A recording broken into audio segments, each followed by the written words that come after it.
Good morning, good afternoon, good evening, wherever you may be. Welcome to DoMagettiIELTS.com, IELTS speaking improvement lessons with me, your teacher, Trevor Gordon. Now, today we're going to look at a speaking part 2.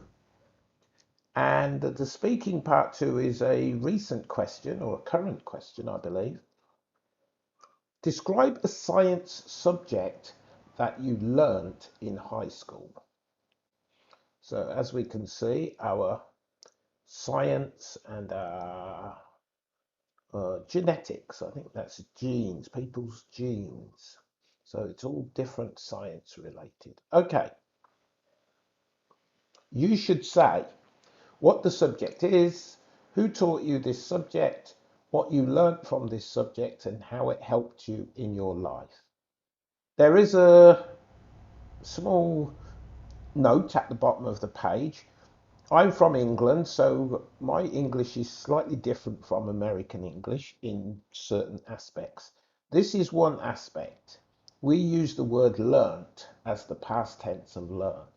In America, they use the word learned, ed, as the past tense of learn. So there's slight differences between British English and American English. So in this, you will hear British English. Okay. Again, how to prepare. I made some notes.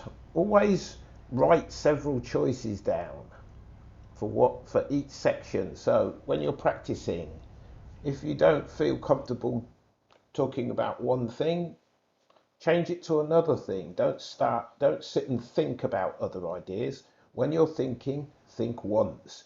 Write all your ideas down at the same time so you don't have to keep going back again.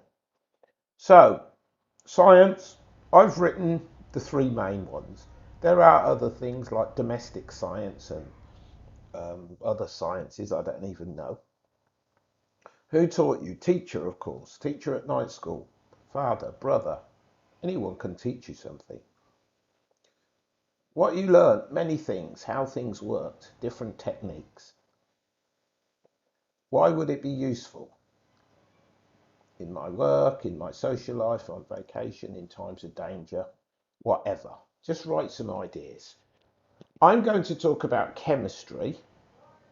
So this is going to relate in my work. So you'll see some of the things that I've chosen here relate to some of the choices here. Vocabulary, a lot of vocabulary. All the vocabulary that's taken from this talk is here. So stop the video, have a look at it. Look at what type of word it is so you know how to use it correctly. Look at the meanings. Practice using them. Okay, let's begin. Follow along and try to learn and memorize. I need to change this because when I say memorize, I don't mean memorize word for word. What I mean is memorize some of the expressions so you can use them in different ways for different topics when you're practicing. A lot of the expressions in any language can be adapted to suit different topics. Not everything, but many. So look at some of the expressions that are used and see if you can use them in other things that you have to talk about. Okay, let's begin. When I was at school, in both primary and high school, one of the most prominent subjects we had to take was science. In fact, I should say the sciences, as there were three main ones, which were physics, biology, and chemistry. Chemistry was the one I opted to focus on, as I knew it would be the most useful to me down the road. The main reason was because if I went into a profession which was engineering based or manufacturing based, then chemistry would come in handy. We were very fortunate in my year as our teacher, Miss Southcott, was also a chemistry teacher, so we all knew her very well and she had a reputation as being very easy to understand. as she made light work of explaining things. We, meaning my classmates and I, learnt so many things from her. But for me, the one that really stuck in my mind was when we saw how chemicals, when mixed together, were shown to be very dangerous. I remember she demonstrated this fact by mixing chemicals together in test tubes behind a screen, which was plastic, to protect us in case anything went wrong.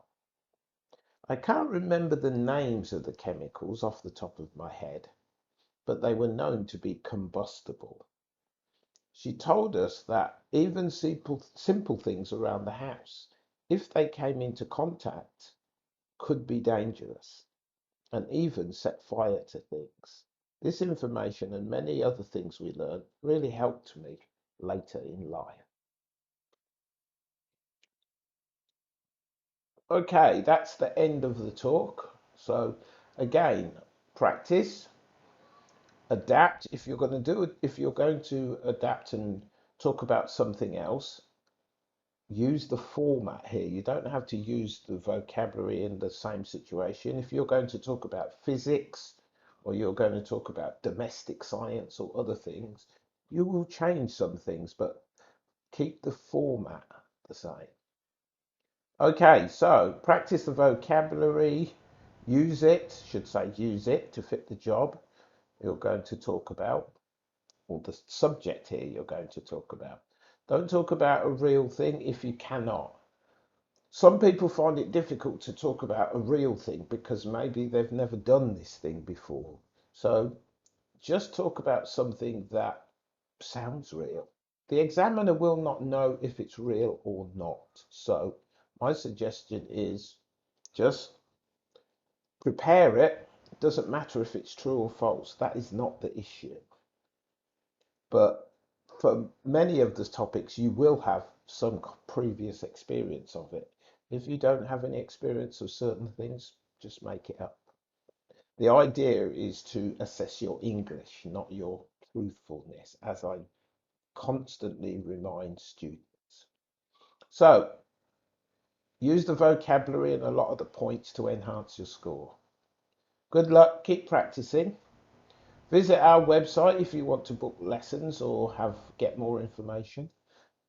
We have our website and we also have our courses site. We have, currently two courses. We have a grammar course, which is IELTS based, and we have a 20-hour IELTS course. I'm working on a 10-hour IELTS course, which is not quite finished, which you will see on the site, but it's not ready yet. So there will be three courses eventually.